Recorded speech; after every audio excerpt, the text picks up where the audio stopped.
to the best interests of the United States. How do you feel about all the charges that America's immoral and wrong in this war?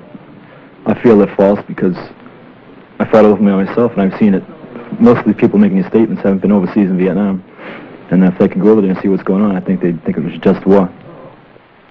And we just cannot now dishonor our word or abandon our commitment or leave those who believed us and who trusted us to the terror and repression and murder that would follow.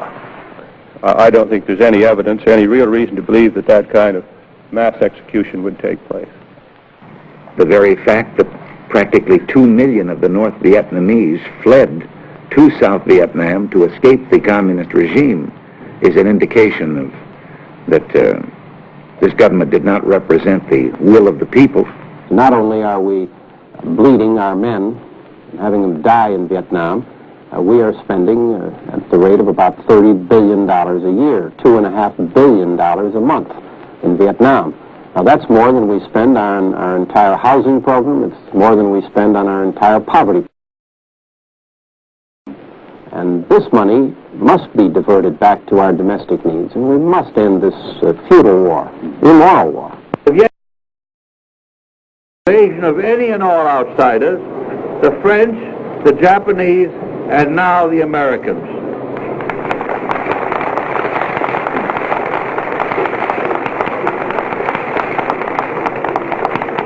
And let me say, as one whose opposition to our policy in Southeast Asia long preceded the right against it, that there can be no peace by negotiation.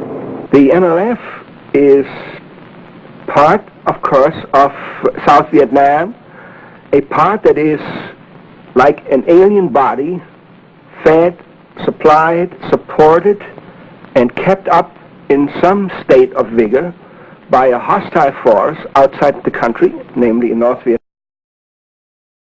How we in this country, or somebody in any other Western European country, would feel if such a force existed within their ranks, and somebody from the outside would tell us now, be a good boy and let those people determine your fate. It started out as a colonial war, it became a civil war, and we intervened on one side, a thing which this country has never done before, and I hope never does again. Do you feel that what you've gone through and what you're going to have to go through the rest of your life was worthwhile? Yes, I do. Because I think just about all people should think of just one thing right now, and that's freedom.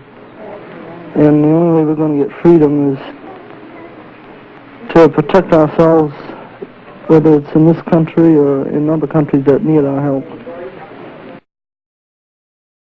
And I think a lot of people feel the same way as I do.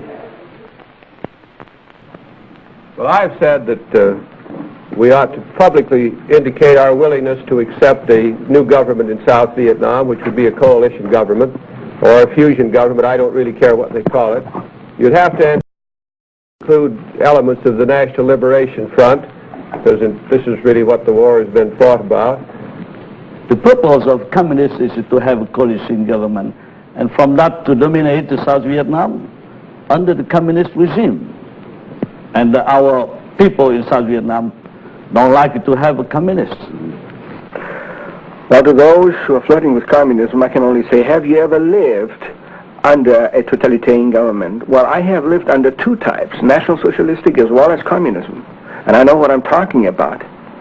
Why don't you ask a Hungarian or a Czech or a Pole or anybody else how they like it before you really ignore the facts of life and support something that you wouldn't want for yourself or for your children.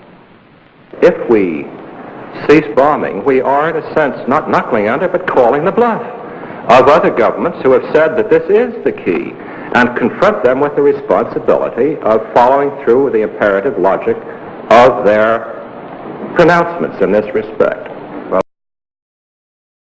might be one element, but I don't hear very many people talk about stopping the invasion of South Vietnam by the North Vietnamese. It seems to me that the two go hand in hand.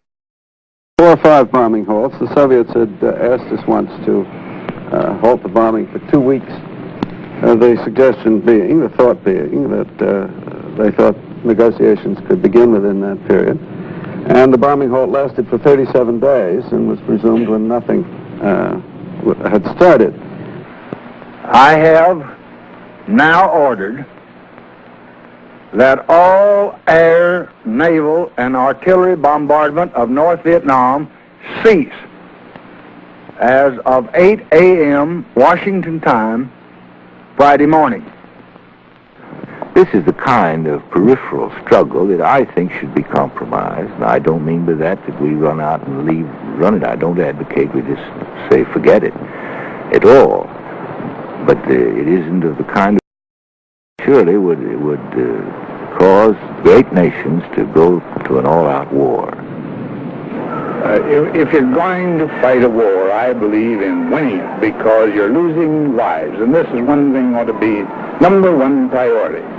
And whenever you get into war, my own idea is get everything you can, fast as you can, use everything you can, and get it over with.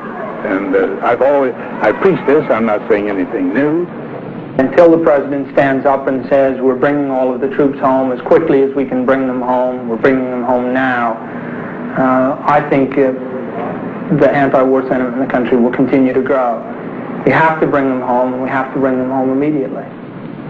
But ending the conflict is not so simple as just calling it off and coming home, because the price for that kind of peace could be 1,000 years of darkness for generations yet unborn. You don't think there should be a demonstration against the war? Do you think it does any good? It might hurry up the withdrawal?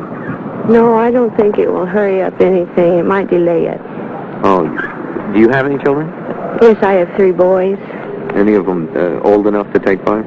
One will be 18 next month. Last spring, Jerry Grossman, a Boston businessman, who is the president of Massachusetts Peace Action Council, suggested that it might be possible to begin to put together an effort across the country to take time away from regular activities and instead devote those days to working against the war. A lot of Americans are against war, but a lot of them that are against it don't really know everything about it, and they half know about it, and they don't really try to understand. They don't know the Vietnamese people, and they don't know the situation between the South and the North. As they know they are not become stronger, but they believe in you become weaker and weaker. Most of what you read is made of lies, but speaking what you want.